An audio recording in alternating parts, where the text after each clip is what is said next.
about people who sign up for runs or get their hair cut off for charity. But what about trekking the Great Wall of China? Well, back in May, you might have heard from Carolyn Hopkins. Now, Carolyn has signed up to raise money for Cancer Research UK because 12 years ago, she had a scare after an abnormal smear test.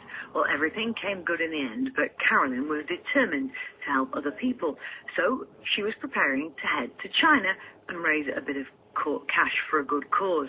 Well, we said we'd catch up with her when she was there, and she's with you now. Carolyn, hello. Hello, Heather. What Ni hao. Yee hao. What time is it, missus? It's about 6:30 in the evening, and we've just come down from the top of the wall. We're at a place called Mount Simitai, which is 1,000 metres. Right, so do a 360-degree turn for me and tell me what you can see all around you right now.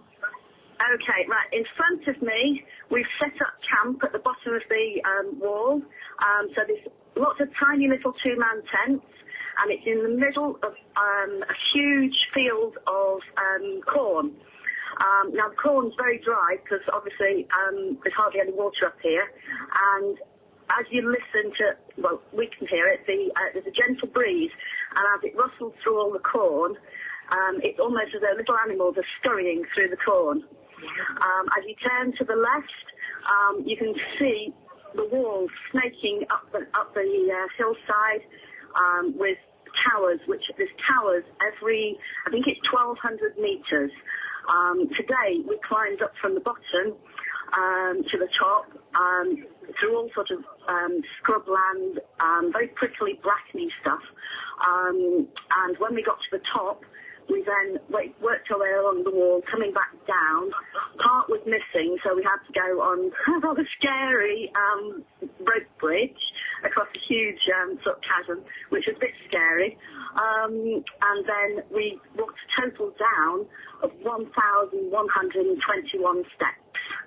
Now, these steps, it was amazing. These steps varied in height from 13 inches high down to 2 inches high. And apparently the reason they have all the different levels of steps is so that any invading army, they can't march up the wall and into invade. And that's why they're also irregular. Yes, yes. Wow. So also, go on, sorry. Yeah. Could I just make it clear that I'm actually doing the trek for Marie Curie Cancer Care. Cool. They do research, but their main thing is that they give free end-of-life care so that people with a terminal illness have the choice of spending their last days in their own home, in their own bed, with the family and friends around them. Yeah, absolutely. A very worthwhile cause, very worthwhile indeed. Now then, tell me about what you've gone through for Marie Curie. Are you aching anywhere? The knees are okay, just at the moment. A lot of scratches. In fact, everybody's got scratches on their arms and legs. It's been, well, when we set off this morning, it was 28 degrees in the shade. And as we got higher and higher, it went hotter and hotter and hotter.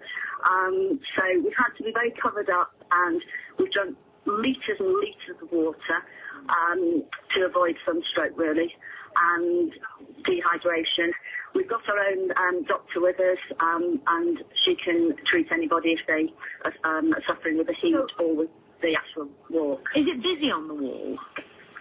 No, there's nobody here except us. Really? They drove us out of Beijing to a start point approximately 150 to 180 kilometres out of Beijing, and dropped us in the middle of nowhere. And we then had to walk up the mountainside through all the undergrowth, and it's very stony. But the morale in the group is fantastic. Everybody's got an individual reason for wanting to do the work for Marie Curie. And what's been the best bit of it so far, the highlight for you, Carolyn? Making it through today, probably. Yeah. It really has been a test of for everybody. My sister's been very supportive. And my sister's been very supportive, she wants me to tell you. We haven't fallen out, we haven't squabbled. I'm not going to push her out of the tent tonight to fend off the animals. I think probably the best thing is just the whole group spirit. Right. It's such a wide, varied group. Right. What's the view like from the top of the wall? What can you see when you're at the top there? I know it's very hot and it must be quite uncomfortable walking in that heat, but what's the view like? What can you actually see?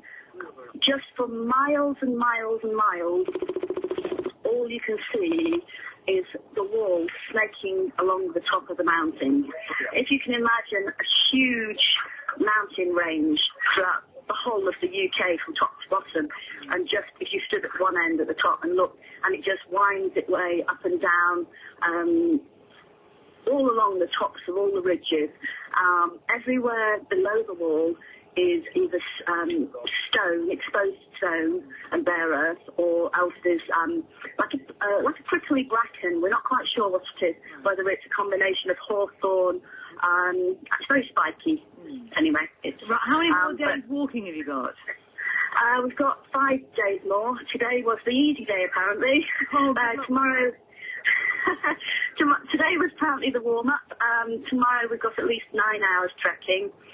We're going to set off early so that it's a bit cooler when we start. Well, thank goodness you've got the support of your fabulous sister with you, Carolyn. That's right, yes. Thank goodness you've got that. And we'll hopefully catch up with you when you get back and find out how it all went. But that's Carolyn Hopkinson talking to you from the bottom of the Great Wall of China, from base camp there. She's got 5 more days of that, walking in 28 degrees Celsius heat. That's at the start of the day. Can you imagine what it's like by midday up there on the wall? It must be absolutely roasting, mustn't it?